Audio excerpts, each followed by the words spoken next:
perbedaan itu sumber kekuatan. Perbedaan itu adalah sumber persatuan. Karena apa? Karena kita hidup menjadi takdir kita berbeda.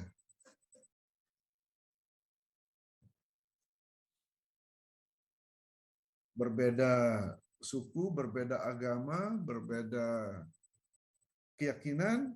Prioritas nomor 1 di situ. Bahkan dalam artikelnya, tim Brown itu mendefinisikan design thinking sebagai pendekatan inovasi yang menggunakan cara berpikir dan teknik-teknik desainer untuk mempertemukan apa yang customer butuhkan dengan apa yang memungkinkan secara teknologi dan apa yang bisa dijadikan peluang bisnis yang menguntungkan.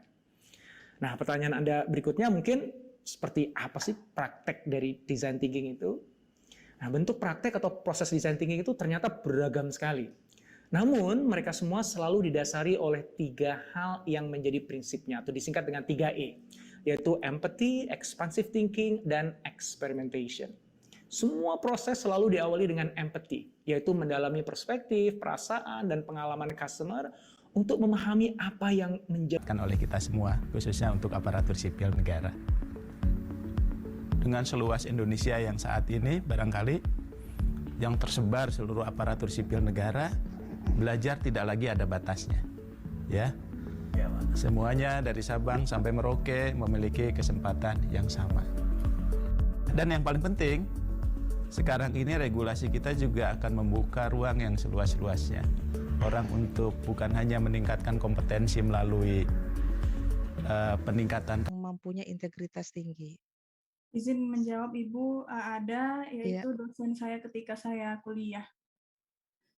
Sebab kenapa saya terinspirasi dengan beliau, sebab beliau adalah seorang perempuan, bekerja sebagai dosen, namun saya sering melihat antara pekerjaan maupun kewajibannya di rumah itu dapat seimbang seperti itu. Dalam hal pekerjaan beliau juga memegang struktur jabatan. Itu setia kepada organisasi, pada jabatan, loyal pada pimpinan misalnya. Misalnya sekarang loyal pada pimpinan, ada keluarganya yang mau kawin. Tidak ada kerjaan di kantor, nggak boleh tidak ada kerjaan di kantor. Itu bukan loyal. Loyal yang artikan adalah loyal berkaitan dengan tugas kedinasan kita. Loyal kita kalau dia memberitakan kita pada perintah yang berkaitan dengan tugas. Menjaga itu yang maksud dengan loyal. Kalau kita kayak tadi film Kucu-Kucu Hutahai. Bekerja sama, Bu. Bekerja sama. Ya, kan tadi di filmnya itu kan mengangkat kayu itu kan kalau kita kerjakan sendiri kan nggak bisa gitu. Jadi kita harus mengerjakan secara bersama-sama gitu. Kolaborasi lah. Kolaborasi ya, terima kasih Ulia. Ya harus bekerja sama gitu. Kemudian apa lagi? Pergerakan kecil, Bu. Gerakan kecil. Gerakan kecil dari sang anak, padahal di sana ada aparat kepolisian. Ini di poin empathize nih ya, ada nilai 1, oke, ada nilai 2, oke, ya nggak? Dan seterusnya, ya Kak? Ini lihatnya sih 1 sebentar aja sepintas dilihat gitu ya, dan seterusnya. Nah, kemudian ya di sini ada yang namanya isu kode etik 1. Isu kode etik ini dimuat kode etiknya apa, isunya isu kode etik 1 apa. Nah, ya, mengapa kita tidak seperti itu ya? Mungkin kita ini nggak, budaya kita ini budaya seperti apa namanya, amtenar ya, bukan amtenar, apa namanya, kita bangga sebagai pegawai karena gitu ditanamkan oleh Belanda itu seperti itu. Jadi kita tuh dihambat untuk menjadi seorang entrepreneur, pengusaha. Karena kalau kita berbicara tentang itu ya, tentang aturan di dalam menegakkan kebenaran ini, secara ukuran kebenaran berdasarkan konstitusional dan aturan hukum yang ada di Indonesia, termasuk aturan dari agama juga ya. Ini harus dua-duanya, konstitusional maupun agama.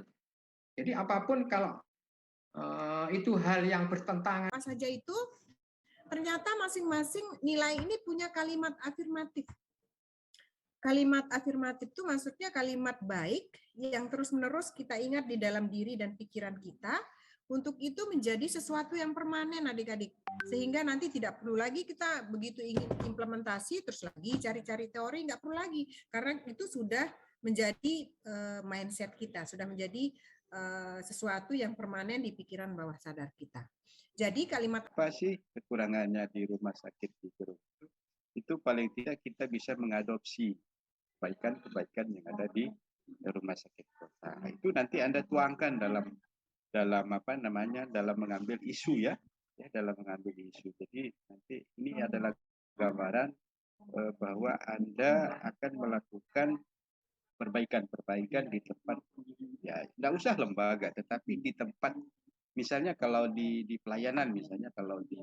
Nah, tapi sekali lagi saat sekarang ini adalah kompetensi teknis yang saudara harus perdalam. Lalu yang berikutnya adalah kompetensi sosiokultural terkait dengan agama, budaya, adat istiadat, dan seterusnya.